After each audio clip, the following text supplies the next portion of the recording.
Welcome back everyone to another King's War Battle Report. I'm Visibly Riley, and today we have Ogres versus Forces of Nature.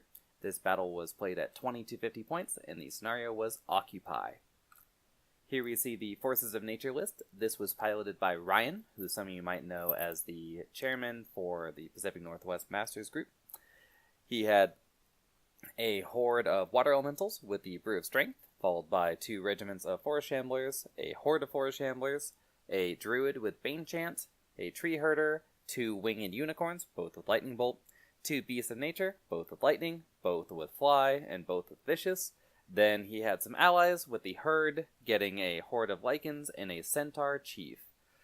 This list was pretty interesting. I know Ryan brought, especially the herd allies, mostly because he had models he wanted to use, and we played a battle last week, which I didn't end up filming due to the high amount of proxies, and I was just kind of worn out.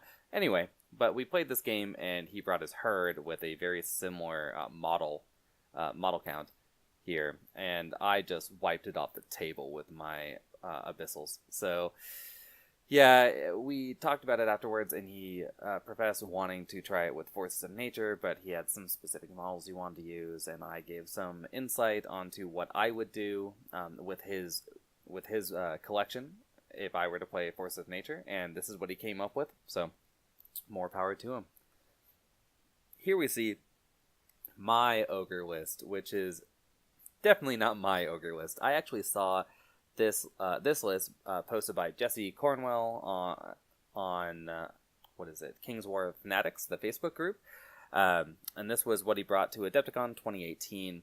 And I really like the list, mostly because in my attempts to get Hell on Wheels onto the table, I kept backing up with my Braves and Warlocks, which I do actually like that list concept, but I don't like my Braves models because they were definitely the rushed paint jobs for my army, as I already had 3 painted by someone who wasn't me, and I didn't really want to spend a lot of time on them, as I don't really like Trish Morrison as a sculptor. So I was eager to try out Jesse's version, which centered around some boomers and used all the models I had. Now, this list, as I'm looking at it, is a bit wrong. I don't have a horde of hunters. I had 2 hordes of siege breakers, but the hunters are something that I'm looking forward to trying out in the future. So anyway, I had 2 hordes of siege breakers, 2 hordes of boomers, 2 troops of red goblin scouts, 2 regiments of chariots, 1 with caterpillar, a warlord mounted on a chariot with banner of the griffin, and then 2 ASBs, 1 with blade of slashing, 1 with diadem of dragonkind, a warlock with aura of heroism and inspiring talisman, then 2 boomer sergeants, and of course the Hell on Wheels formation. There were some. Also, Jesse posted some very small snaps of his deployment ideas, which I did like, but didn't really follow in this game. And they are basically, you take the Boomer Sergeants, of which he takes 3, and you put them down with the ASB, so as a little mobile core. Then you take the Warlock and put it in with the Siege Breakers to make sure that they have Aura of Heroism on them. Then you take your boomers, and they just sort of, they're a gap filler if they go wherever they needed. The chariots obviously go with the warlord, and then the red goblin scouts are chaff or war machine, hunters, whatever you need. And yeah, so the list mostly functions in those 3 groups, with 4 of the units being the boomers and the scouts, just sort of entering those 3 groups as needed. So I'm eager to play around with those deployment ideas in the future. Here we move on to turn 1, because, again, I forgot to take a deployment picture, but we'll see how it goes in a second. Ogres ended up taking the turn as I was outgunned, so I decided to push it forward first. Excuse me.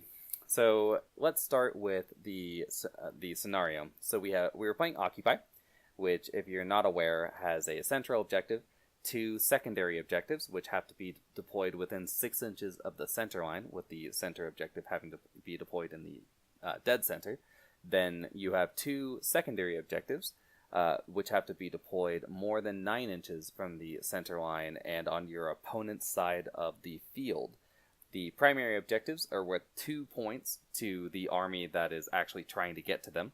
So that, for example, the one on the right there, by that little pond, a little swamp pond, that is my primary objective.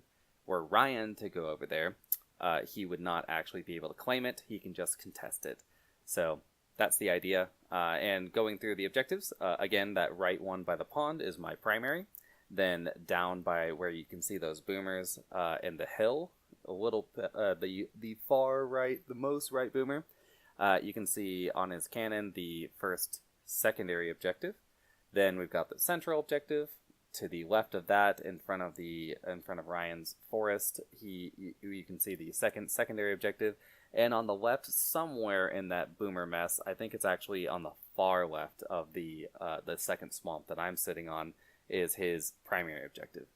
We did mess up a little here. I was just going with what Ryan said because I don't have the Cock 2018 book, as I foolishly waited for the digital copy.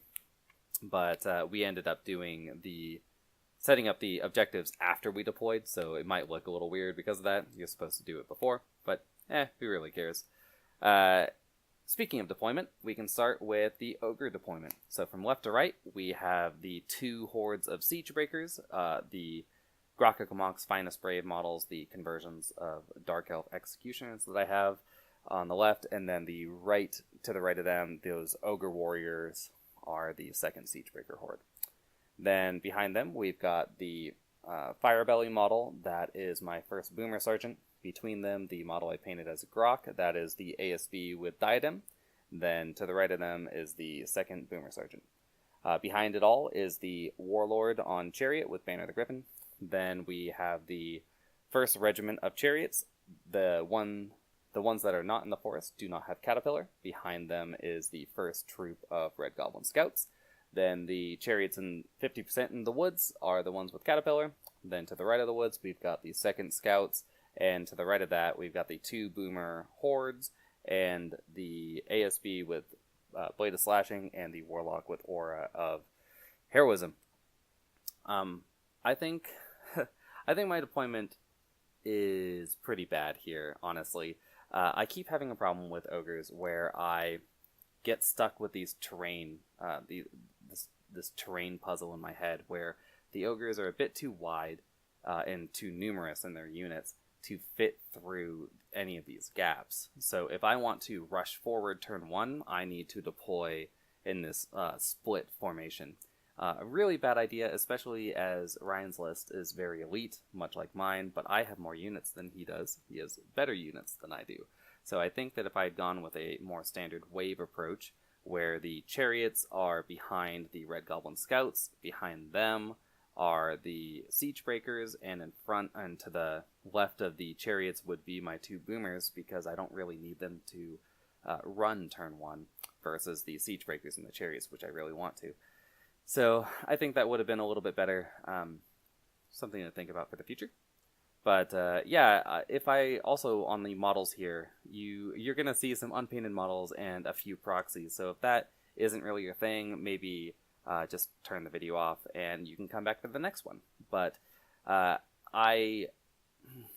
this army, I definitely wouldn't run the Siege Breakers in that sort of way. I would make a second unit of Siege Breakers to match or not to match exactly the conversion work on the leftmost there, the Dark Elf Executioner models, but I wouldn't just run my Ogre Warriors and say, oh, they're Siege Breakers today. I would do something.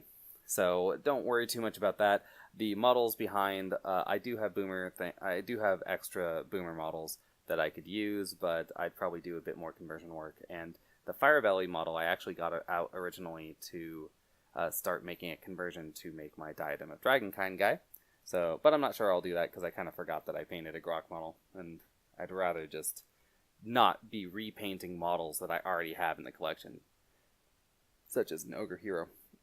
But I also definitely have some Goblin Wolf Raiders somewhere, so the boars were just easier to get to that day, so that's what I brought. Moving on to Force of Nature deployment. From left to right, we have his Centaur Chief, his allied and Centaur Chief. Then to the right of him, the Lycan Horde. Then to the right of them, the first Beast of Nature. Then that little Pterodon guy, that is his first Winged Unicorn. To the right of them, the Horde of Shamblers with a regiment directly in front of them. Then we've got the second winged unicorn, then the tree herder, and then to the right of that, we've got the druid sitting behind the hill, next to the water elementals. In front of that, the second beast of nature, and then the second regiment of forest shamblers. Ryan has remembered to do his vanguard, so everything went forward, and I think that was probably a mistake. He has me pretty outranged here. Besides the chariots, he's faster than I am, mostly because I'm at best speed, besides the chariots again. I'm really just a speed 6 with the boomers, speed 5 with the siege breakers. The boomers aren't a great combat unit, and he's at least speed 6 with everything. Except for the druid, obviously. But, yeah, so he has me outranged. I think there's no reason to move forward. And if I had been more aggressive, because you're seeing the end of Ogre turn 1 movement, I think I would have been in a better spot. I lose a lot of units, but I really just need the combat to begin as fast as possible for me to tear through these super mobile units. So, yeah, I like his refuse flank. He actually did it. It's much easier to do with Force of Nature due to the high amount of Pathfinder, and the high mobility that he has. And some days, just wish I had it. Yeah, here we see, this is just a picture of my Warlock casting Aura of Heroism. I only rolled 2 dice instead of 3, but I get both 4 pluses, so it's irrelevant anyway. And just showing off that left flank. Little corn dog, that's the Aura of Heroism token.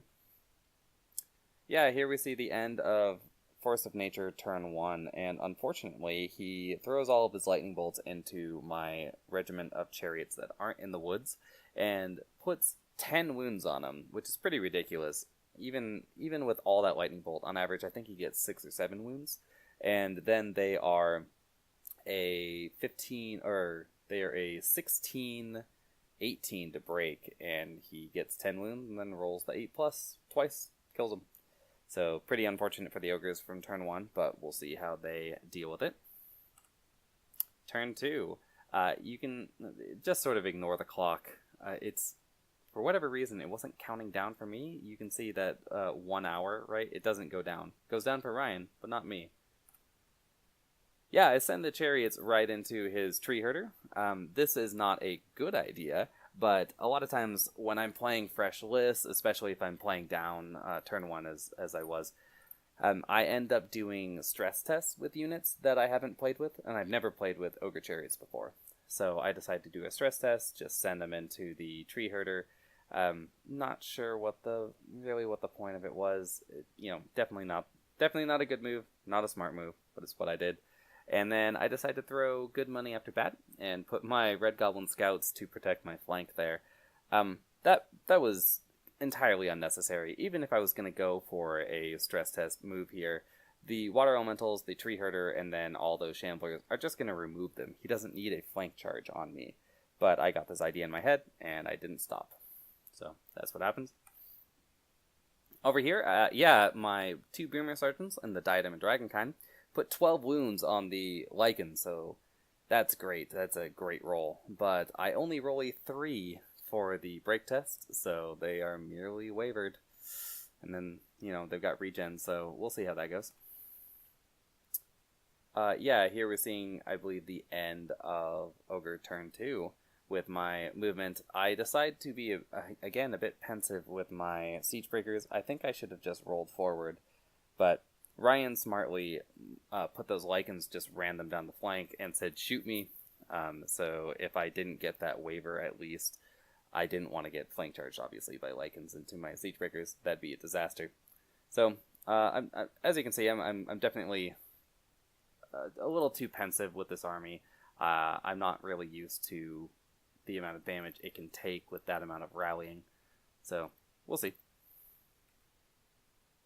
Yep, got the Aura of Heroism again. Cast it on my ASB, but only got 1 success. So, I did remember the 3 dice.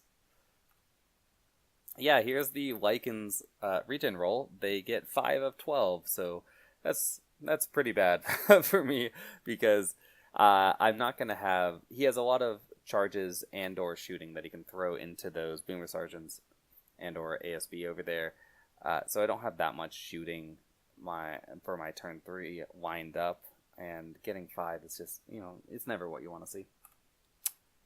Oh yeah, he mops up those chariots I fed him, just easy money, and to add insult to injury, I put 8 wounds onto the tree herder, which is pretty good, and then that unicorn in the woods just flies over and heals 7 of them.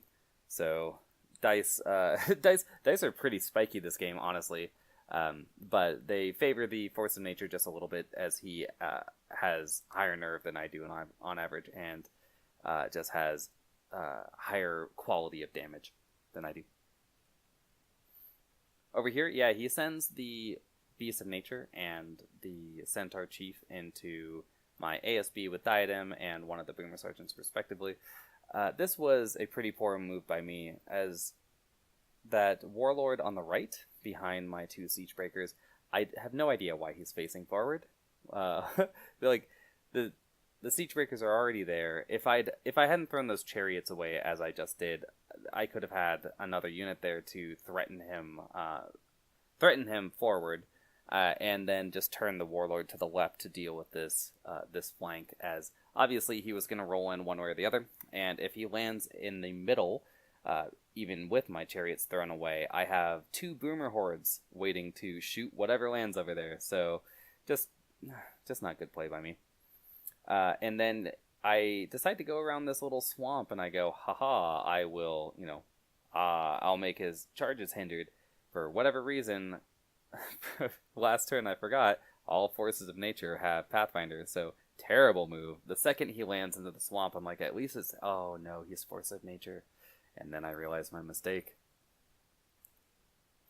Yeah, just showing off that charge. And turn 3, actually, let's walk 1 back. I think this is actually showing off the wounds that he does on my ASB and Boomer Sergeant. And he ends up not doing anything to them. The ASB gets wavered, but that doesn't really matter. And the Boomer Sergeant, I don't even think it's wavered. Or maybe he does.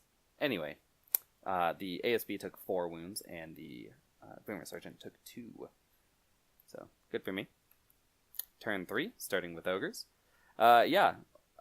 Here you see a Lycan Horde, and here you don't. Because one Boomer Sergeant rolls over there with 8 shots and does a ludicrous number of wounds, like 7 or something, and just, they're gone. So, really lucky for me. Great, I needed it. Or at least, at the time, I felt I needed it. Here we can see the, yeah, just my characters milling about while getting charged by the little force of nature guys. I'm pretty sure my Boomer Sergeant didn't get wavered, and only the ASB did, and I sent him into the flank of the Beast of Nature to try to gum it up a little bit. It hits on 5s, but it's got 8 attacks, so seems decent, a decent idea. Here, yeah, we're showing off that little empty spot where he had a regiment of 4 Shamblers. My Boomers open fire, just obliterate it. And here's the end of the turn. I move forward with my Siege Breakers and the Warlord, this time correcting my mistake a little too late, turning to the left, and again, messing up a little bit because I should really be turned more to the left so I can see any of this. I mean, he can flank charge me with a Pegasus, or I'm sorry, not a Pegasus, a Winged Unicorn, but that Warlord is pretty tough, so I think I should have just taken the chance, as he can already flank charge me. Why not just angle more?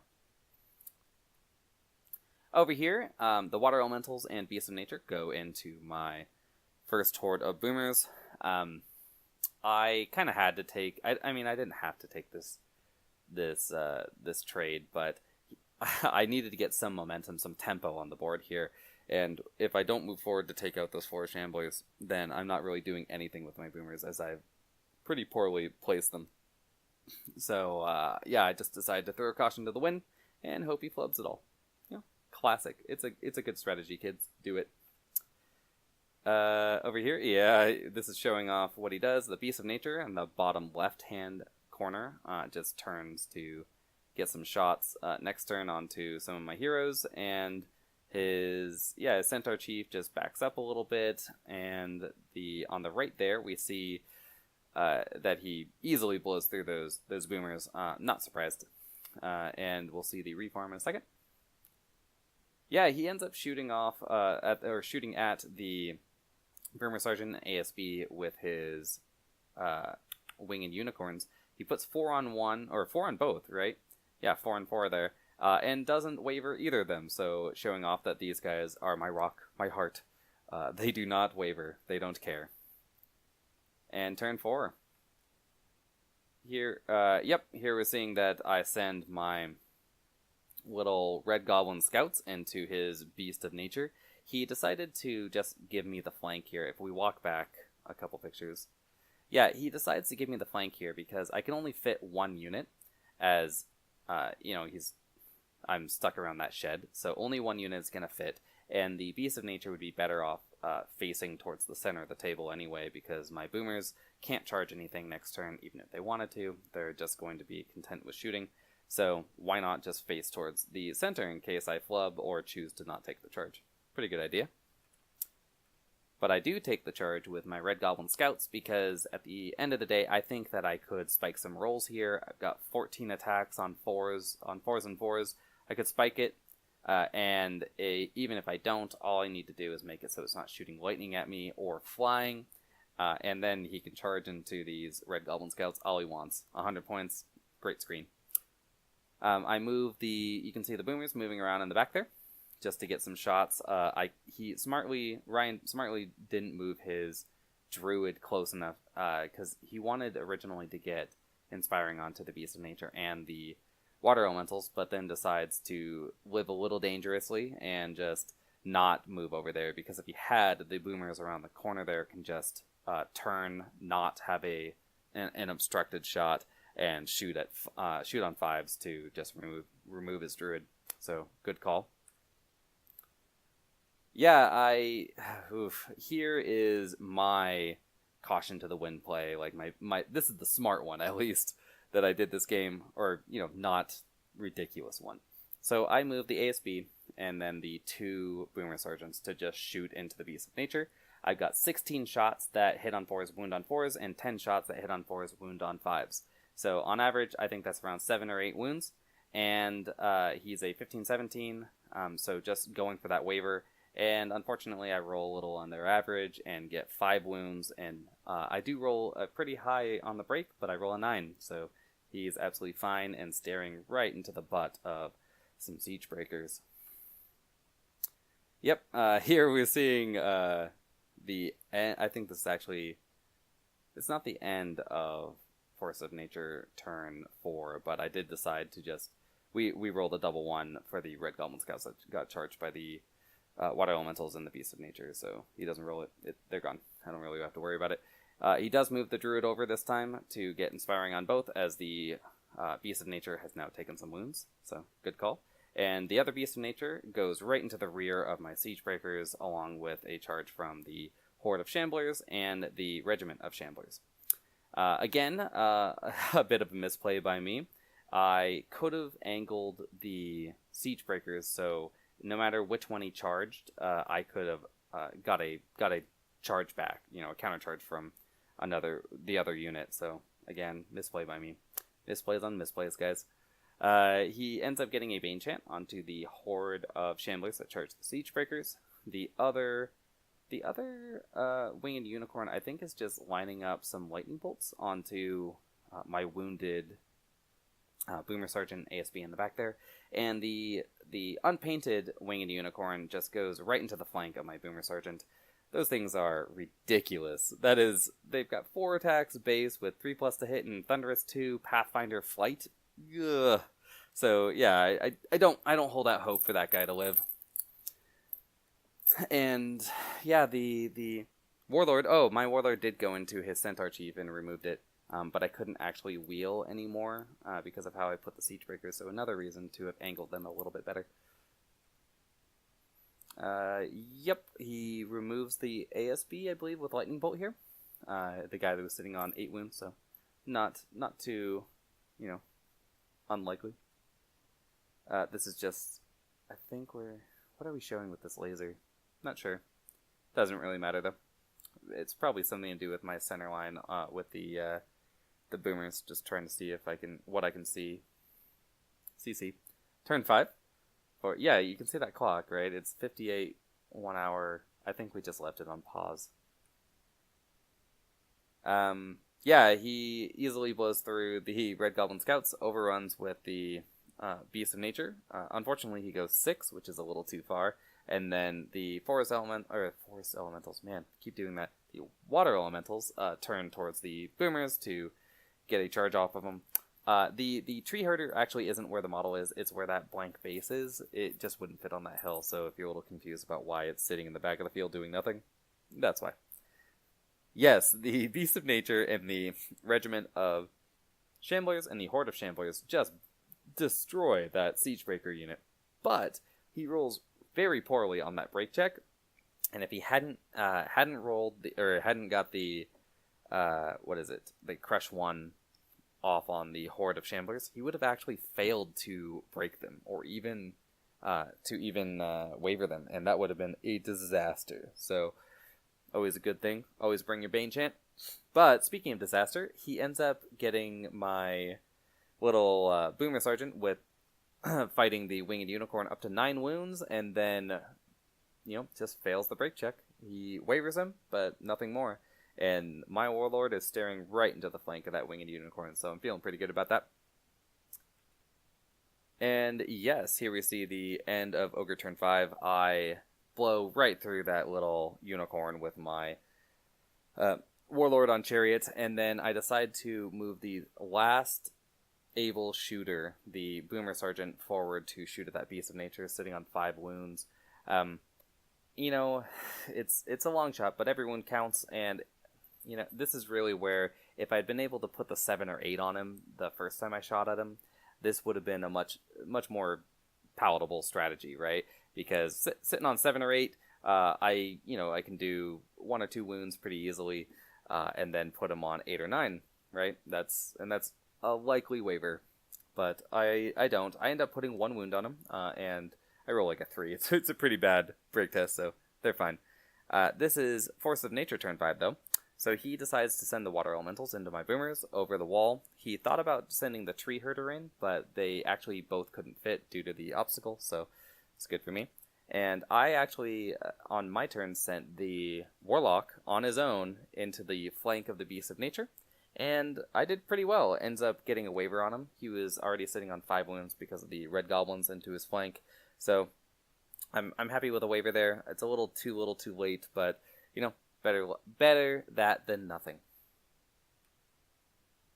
Yeah, this is showing off that 11. That should be a 9. He has not taken additional wounds, but dice, they flip. Yes, this is showing off the. Let's actually roll one back.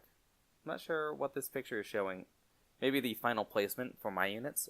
We have my Siegebreakers. The idea here is that I have angled them. I don't think we're done angling them yet, but the idea is that I've angled them so if he wants to surge into me with the Horde of Forest Shamblers, which he could just charge me, right? But if he wants to go for the surge, his leader point never leaves the front of my unit, so no matter what, he'll get a front charge. And that's the idea, even if he hits the corner of the unit. And yep, he goes for it. He gets the Horde in there and another unicorn into the butt, because why not? Those guys are ridiculous. And sends the Shambler Regiment into my last Boomer or the Firebelly Boomer Sergeant, and the Beast of Nature, I think, charged the other one. He either charges it or he shoots at it with lightning bolts. Not sure which. No, he charged it. Okay. So, the Siegebreakers are sitting on, I think that they are a 15-17 base, so they're sitting on a 17-19, and if they are a 16-18, which is, likely or probable, so they'd be on either a 17-19 or an 18-20. It really depends on what the Unicorn decides to do this turn. If it, 3+ on 12 attacks that wound on 2s, it could really thrash me if it nails those dice, so I'm a little worried about that. Over here, yeah, the Water Elementals go into into my Boomers, but they're only hitting on a 5+. I think he only hits me like 3 times. It's a very poor roll, but he's only sitting on 6 wounds back, and the Boomers, I guess they could do it. Let's see, what that they've got 9 hits on average, and then about like 4 or 5 wounds with brutal. So put him on a 10, 6 to break. It's pretty good. So I could blow right through those water elementals right now if I roll well on the counter charge. The Beast of Nature down there that got wavered by a Warlock decides that there's nowhere he can move where I don't get a flank or a rear charge, so he might as well just turn to face my ASB and Warlock and just take them both in the front. He charges into this guy and wavers him, because these Boomer Sergeants, I mean, I get that they're ridiculous because they're very cheap for what they do, but what I like about them is that they make my opponent roll poorly on waiver checks. Grade A unit there. Yeah, he ends up putting 11 wounds onto the Siege Breakers, and luckily doesn't break them, and even more lucky, he doesn't waver them. So, kudos to Siege Breakers. 3 cheers. And my turn 6. Yeah, Ryan's clock is going down. Mine just isn't. I have no idea what's going on. I didn't notice during the game. Yeah, my my last remaining Boomer Sergeant, who just got wavered by that Beast of Nature, just rolls right past him. Then I send my Warlord and the Siege Breakers into the front and side, respectively. I guess side and front, respectively. The Forest Shamblers, hoping to kill them off.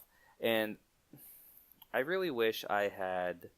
I mean, again, it's a positioning thing here, where I really wish I had moved the Boomer Sergeant that got charged for those Shamblers forward a little bit, so he couldn't do this entrapment play with my Warlord. Because I think I'll be able to blow through that horde of Shamblers, but if I had been able to blow through them and then reform to have my Warlord face down his Beast, the Shamblers, and then just let the Unicorn do whatever it's going to do, I think that would have been a little bit better, but again, just poor positioning by me. I sent both the Ogre heroes into the Beast of Nature, and I believe I wavered it. So, pretty good there. It's sitting on 6 wounds, so I roll at 9. Unfortunately, the Boomers charge into those Water Elementals, and you might notice that they're still on 6 wounds, so I missed with all my attacks. Good job, Boomers. I knew you could do it. And unfortunately, this is the last picture I have, but if we walk it back a little bit, just so we can see the 2 flanks, on Ryan's turn 6, we talk a little bit about what he could do, just because it was getting really late. We didn't even... Man, I don't think we started this game until 10:30, 10:45 at night, and it was getting close to 1, so I was a little tired. And so we get to his turn 6, and we're talking about... I think it's impossible for me to win, like, mathematically, because...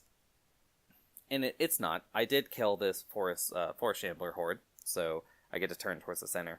But he can move to... The Unicorn can charge into my Siege Breakers, who are sitting on 11 wounds. And he can get Bane Chant onto it, so that'll be Thunder 2, Crush 1, so wounding on 3s. He only needs to really get 1 or 2 wounds through, and then an average roll to kill them off.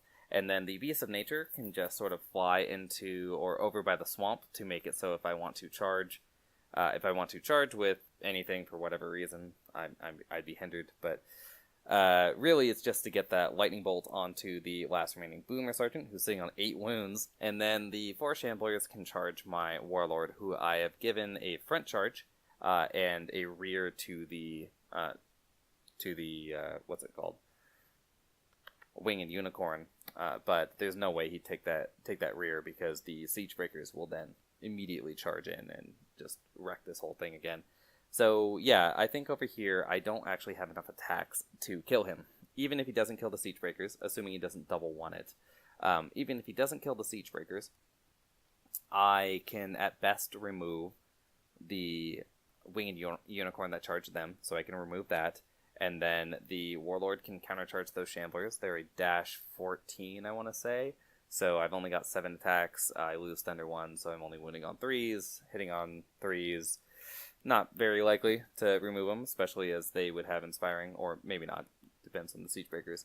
And then I definitely can't get anything onto the Beast of Nature. So he has at least 1 unit strength that I can't do anything about on his 2-point objective. At best, I can contest that. Now, we move on. you can see the secondary right there, right past where the shamblers are. He can either move there with his tree herder, or he can move towards the center objective right here on the lower left, which he already has, I think, with the water elementals. But he can move on to it with that guy. But he'd probably just roll over here onto the left one, because I can't both stop that and contest the 2-pointer and kill his units, right? Like, I have to choose which I'm going to do. And he has that druid to get in my way as well, if there is a turn 7. Because, again, we're just thinking about what happens if there's a turn 7. Over here, his Beast of Nature can basically do whatever it wants. It can fly 5 inches away. It could just stare at my Ogre heroes. It doesn't really matter, as it only has 6 wounds, so it's unlikely I'll be able to do much. And then the Water Elementals can go into the Boomers. They either kill them or they don't. It doesn't really matter, because, again, the Boomers almost can't kill them, and if they do, I'd have to roll, I think, a 5 to make it so I contest that center objective.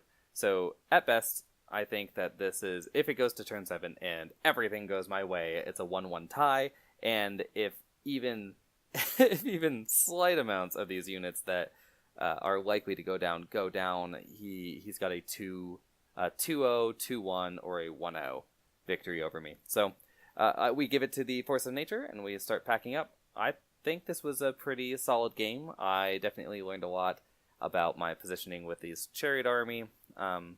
Made, just a whole packet of mistakes, but I think it's taking me a long time to sort of get to grips with what Kings is about versus Warhammer and the other games that I've been playing in the interim.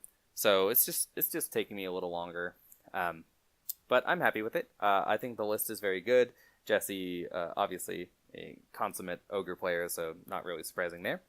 I actually really like Ryan's list. I don't think that the allies are necessary, the Lycans and the Centaur Chief, but they aren't bad. So if you're running models, or if you're running something in your list that isn't a net negative because you really like the models, then just run it. It'll be fine. It's one of the things I like about Kings is that you don't need these, perfected lists really to face off a general tournament. I mean, this is not a Masters. This is not, excuse me. We're not going to TNT or anything with these armies, so who really cares? Yeah, I think it's great. And if you have any comments or suggestions, feel free to leave them in the comment suggestion, or the comment box.